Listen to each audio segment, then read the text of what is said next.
നമസ്കാരം പ്രിയപ്പെട്ട പ്രേക്ഷകരെ, ദിനപത്രങ്ങളിലെ പ്രധാന വാർത്തകളിലേക്ക് ഏവർക്കും സ്വാഗതം. ഇന്ന് ഏപ്രിൽ 20 ഞായർ. എല്ലാ മാന്യ പ്രേക്ഷകർക്കും ഈസ്റ്റർ ആശംസകൾ. കുരിശുമരണത്തിൻ്റെ 3-ാം നാൾ യേശുക്രിസ്തു ഉയർത്തെഴുന്നേറ്റതിൻ്റെ ഓർമ്മ പുതുക്കി ക്രൈസ്തവർ ഇന്ന് ഈസ്റ്റർ ആഘോഷിക്കുന്നു. വനിതാ CPO റാങ്ക് പട്ടികയുടെ കാലാവധി ഇന്നലെ അവസാനിച്ചു. കാക്കി അണിയാനുള്ള ആഗ്രഹം പൂർത്തിയാക്കാനാകാതെ വനിതാ സിവിൽ പോലീസ് ഓഫീസർ റാങ്ക് ലിസ്റ്റിൽ ഉൾപ്പെട്ട ഉദ്യോഗാർത്ഥികൾ മടങ്ങി. സെക്രട്ടേറിയറ്റിനു മുന്നിൽ 18 രാത്രിയും പകലും നീണ്ട സമരത്തിനൊടുവിൽ ചുരുക്കം ചിലർക്ക് ജോലി ഉറപ്പ് ലഭിച്ചതൊഴിച്ചാൽ ഭൂരിപക്ഷം പേരും മടങ്ങുന്നത് കടുത്ത നിരാശയിൽ. ലഹരി ഉപയോഗം സമ്മതിച്ച നടനെ അറസ്റ്റ് ചെയ്തു, ജാമ്യത്തിൽ വിട്ടു. ഒരു പകൽ നീണ്ട ചോദ്യം ചെയ്യലിനൊടുവിൽ നടൻ ഷൈം ടോം ചാക്കോയെ ലഹരി കേസിൽ പോലീസ് അറസ്റ്റ് ചെയ്തു. വാണിജ്യ അളവിലുള്ള ഉപയോഗം കണ്ടെത്താനാകാത്തതിൽ വൈകിട്ട് 5:30 സ്റ്റേഷൻ ജാമ്യത്തിൽ വിട്ടു. ലഹരി ഉപയോഗം, ഉപയോഗിക്കാനുള്ള ഗൂഢാലോചന, തെളിവു നശിപ്പിക്കൽ എന്നീ കുറ്റങ്ങളാണ് ചുമത്തിയിട്ടുള്ളത്. ഇന്ത്യൻ ബഹിരാകാശ ദൗത്യം ഗഗയാനിലെ യാത്രക്കാരിലൊരാളായ വ്യോമസേന ഗ്രൂപ്പ് ക്യാപ്റ്റൻ ശുഭാംശു ശുക്ല അടുത്ത മാസം രാജ്യാന്തര ബഹിരാകാശ നിലയത്തിലേക്ക് പോകും. രാകേഷ് ശർമ്മയ്ക്ക് ശേഷം ഇന്ത്യയിൽ നിന്നൊരാളുടെ ബഹിരാകാശ യാത്ര എന്ന പ്രത്യേകതയും ഇതിനുണ്ട്. സ്വകാര്യ ദൗത്യമായ മിഷൻ ആക്സിയോം 4ന്റെ ഭാഗമായാണ് ശുഭാംശുവിൻ്റെ യാത്ര. ഇന്ത്യൻ ആൻജിയോപ്ലാസ്റ്റിയുടെ പിതാവ് ഡോക്ടർ മാത്യു സാമുവൽ കളരിക്കൽ അന്തരിച്ചു. ഇന്ത്യയിൽ ആൻജിയോപ്ലാസ്റ്റിക്ക് തുടക്കമിട്ട ഹൃദ്രോഗ വിദഗ്ധൻ ഡോക്ടർ മാത്യു സാമുവൽ കളരിക്കൽ അന്തരിച്ചു. ചെന്നൈ അപ്പോളോ ആശുപത്രിയിൽ ഇന്റർവെൻഷൻ കാർഡിയോളജി വിഭാഗം ഡയറക്ടറായിരുന്ന അദ്ദേഹം അവിടെ ചികിത്സയിലിരിക്കെ വെള്ളിയാഴ്ച രാവിലെയാണ് അന്തരിച്ചത്. ഏതാനും ദിവസങ്ങൾക്ക് മുമ്പ് വീൽ ചെയറിലെത്തിയും അദ്ദേഹം ആൻജിയോപ്ലാസ്റ്റി നടത്തിയിരുന്നു. പത്മശ്രീ ഉൾപ്പെടെ നിരവധി ബഹുമതികൾ അദ്ദേഹത്തിന് ലഭിച്ചിട്ടുണ്ട്.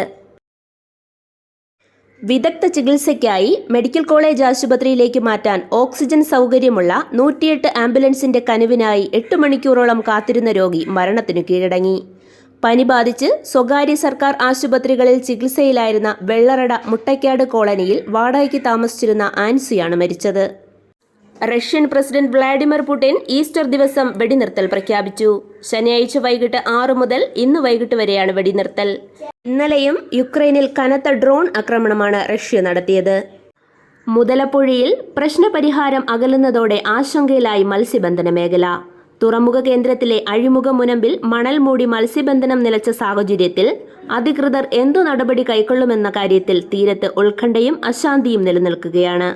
പൊഴിമുഖത്ത് അടിഞ്ഞുകിടക്കുന്ന മണൽത്തിട്ടകൾ അടിയന്തരമായി നീക്കം ചെയ്യാമെന്ന സർക്കാർ തീരുമാനം ജലരേഖയായിരിക്കുകയാണ്. ഇപ്പോഴെത്തിച്ചിരിക്കുന്ന ഡ്രഡ്ജറിന് പകരം മണൽ നീക്കാൻ ശേഷിയുള്ള നൂതനമായ ഡ്രഡ്ജർ എത്തിക്കണമെന്ന തൊഴിലാളികളുടെ ആവശ്യത്തിൽ തുറമുഖ വകുപ്പ് അധികൃതരുടെ തീരുമാനം വൈകുകയാണ്. CPMന്റെ പുതിയ ജില്ലാ സെക്രട്ടേറിയറ്റ് രൂപീകരണം നാളെ. സെക്രട്ടേറിയറ്റിലെ 4 ഒഴിവുകളിലേക്ക് കയറിപ്പറ്റാൻ വൻ ചരടുവലികളാണ് പാർട്ടിയിൽ നടക്കുന്നത്. 10 പേരെങ്കിലും ജില്ലാ സെക്രട്ടേറിയറ്റ് അംഗത്വ മോഹവുമായി രംഗത്തുണ്ട്. സംസ്ഥാന നേതൃത്വത്തിന്റെ നിലപാട് ഇതോടെ നിർണായകമാകും. തിരുവനന്തപുരം അട്ടക്കുളങ്ങരയിലെ ഭക്ഷണശാലയിൽ നിന്ന് ഷവർമ കഴിച്ചവർക്ക് ഭക്ഷ്യവിഷബാധയേറ്റു.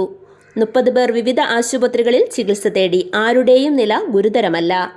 വ്യാജരേഖകൾ ഉണ്ടാക്കി സംസ്ഥാന അമച്വർ ബോക്സിംഗ് അസോസിയേഷന്റെ ഭരണം പിടിച്ചെടുത്തവർക്കെതിരെ കോടതി നിർദ്ദേശപ്രകാരം രജിസ്റ്റർ ചെയ്ത കേസിൽ പോലീസ് കുറ്റാരോപിതരെ സംരക്ഷിക്കുന്നതായി മുൻ ബോക്സിംഗ് താരങ്ങളായ സുശീൽ കുമാർ. ആദ്യ പന്തിൽ 6 അടിച്ച് 14-കാരന്റെ അരങ്ങേറ്റം. IPLൽ കളിക്കുന്ന പ്രായം കുറഞ്ഞ താരമെന്ന റെക്കോർഡ് ഇനി ബീഹാർ സ്വദേശി വൈഭവ് സൂര്യവംശിന്റെ പേരിൽ. രാജസ്ഥാൻ റോയൽസ് ഓപ്പണറായി ഇന്നലെ ലക്നൌവിനെതിരെ ഇറങ്ങുമ്പോൾ 14 വയസ്സും 23 ദിവസവുമായിരുന്നു വൈഭവിന്റെ പ്രായം. IPL രാജസ്ഥാനെതിരെ ലക്നൌവിന് 2 റൺസ് വിജയം. ഇതോടെ ഇന്നത്തെ ദിനപത്ര വായന സമാപിക്കുന്നു. നന്ദി, നമസ്കാരം.